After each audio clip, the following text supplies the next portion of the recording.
ഒരു രാജ്യം ഒരു തെരഞ്ഞെടുപ്പ് ബില്ല് ലോക്സഭയിൽ അവതരിപ്പിച്ചു. കേന്ദ്ര നിയമമന്ത്രി അർജുൻ റാം മേഘ്വാളാണ് ബില്ല് അവതരിപ്പിച്ചത്. ബില്ല് JPC പരിഗണിക്കും. ബില്ല് രാജ്യത്തെ ഫെഡറൽ സംവിധാനത്തെ തകർക്കുന്നതാണെന്ന ആരോപണവുമായി കോൺഗ്രസും സമാജ്വാദി പാർട്ടിയും. അതേസമയം ബില്ല് നിയമസഭകളുടെ അധികാരം കവരുന്നതല്ലെന്ന് നിയമമന്ത്രി വ്യക്തമാക്കി.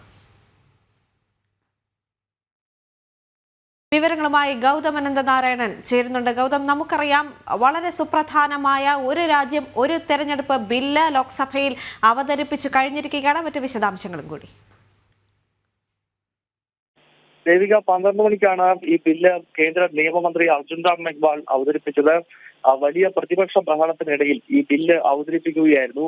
2 ബില്ലുകളാണ് അവതരിപ്പിച്ചത്. ഒന്ന് 129ാമത് ഭരണഘടനാ ഭേദഗതി വിഭാവനം ചെയ്യുന്ന ഒരു ബില്ല്. ആ ബില്ല് പ്രധാനമായും ലോക്സഭയ്ക്കൊപ്പം തന്നെ നിയമസഭാ തെരഞ്ഞെടുപ്പുകൾ നടത്തുന്ന വ്യവസ്ഥയുള്ള ബില്ലാണ്. അതോടൊപ്പം തന്നെ രണ്ടാമതായി അവതരിപ്പിച്ചത് കേന്ദ്രഭരണ പ്രദേശമായ ജമ്മു കാശ്മീർ, പുതുച്ചേരി, അതുപോലെ ഡൽഹി തുടങ്ങിയ കേന്ദ്രഭരണ പ്രദേശങ്ങളിലെ തെരഞ്ഞെടുപ്പുകൾ കൂടി ലോക്സഭയ്ക്കൊപ്പം നടത്തുന്ന വ്യവസ്ഥയുള്ള ബില്ലാണ്. ഈ 2 ബില്ലുകളും ലോക്സഭയിൽ വെക്കുകയായിരുന്നു. അതിനുശേഷം ഈ ബില്ലിന്റെ പ്രത്യേകതകൾ എന്താണ്, രാഷ്ട്രത്തിന്റെ പുരോഗതിക്കും ജനാധിപത്യത്തിന്റെ പുരോഗതിക്കും എത്രത്തോളം ഗുണം ചെയ്യുന്നതാണ് ഈ ബില്ല് എന്നത് നിയമമന്ത്രി അർജുൻ റാം മേഘ്വാൾ വിശദീകരിച്ചു. പക്ഷേ പ്രതിപക്ഷം വലിയ ബഹളമാണ് തുടർന്ന്. പ്രതിപക്ഷം ആരോപിക്കുന്നത് ഇത് ഫെഡറൽ സംവിധാനത്തെ, സ്റ്റേറ്റുകൾക്കുള്ള വലിയ അധികാരത്തെ വെട്ടിച്ചുരുക്കുന്നതാണ്. കേന്ദ്രത്തിൽ മാത്രം കാര്യങ്ങളെ ചുരുക്കാനാണ് ഈ വൺ നേഷൻ വൺ പോൾ കൊണ്ടുവരുന്നത് എന്നതാണ് കോൺഗ്രസിന്റെ ആരോപണം. സമാജ്വാദി പാർട്ടി, തൃണമൂൽ കോൺഗ്രസ് തുടങ്ങിയ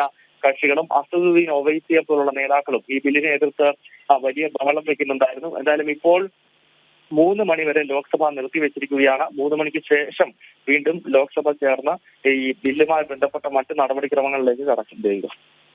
ഗൗതം, ഇതോടൊപ്പം തന്നെ ഈ കോൺഗ്രസ് പ്രതിഷേധം എന്തൊരു ബില്ല് അവതരിപ്പിച്ചാലും അല്ലെങ്കിൽ രാഷ്ട്രത്തിന് വേണ്ട അല്ലെങ്കിൽ പ്രയോജനകരമായ ഏതൊരു ബില്ല് അവതരിപ്പിക്കുമ്പോഴും കോൺഗ്രസിന്റെ പതിവ് പ്രക്ഷോഭ നാടകങ്ങളുണ്ടല്ലോ, ഇന്നും അത് അരങ്ങേറിയെന്ന് മനസ്സിലാക്കാൻ സാധിക്കുന്നുണ്ട്. അവരുടെ അവകാശവാദങ്ങൾ എന്തൊക്കെയാണ്? ദേവിക, പ്രധാനമായും കോൺഗ്രസിന്റെ ആരോപണം ഇത് ഫെഡറൽ സ്ട്രക്ചറിനെ തകർക്കുന്ന ബില്ല് എന്നുള്ളതാണ്. അതായത് സംസ്ഥാനങ്ങൾക്കുള്ള അധികാരം ഇല്ലാണ്ടാകും. ദേശീയ തലത്തിൽ അധികാരത്തിലിരിക്കുന്ന സർക്കാരിന് മാത്രമാകും പിന്നീട് വലിയ ഉള്ളത് അത് എന്ന ഒരു ആരോപണമാണ് കോൺഗ്രസ് മുന്നോട്ട് വയ്ക്കുന്നത്. RSSന്റെ അജണ്ടയാണ് വൺ നേഷൻ വൺ പോൾ എന്ന ആരോപണവും കോൺഗ്രസ് നേതാക്കൾ ഉയർത്തുന്നുണ്ടായിരുന്നു.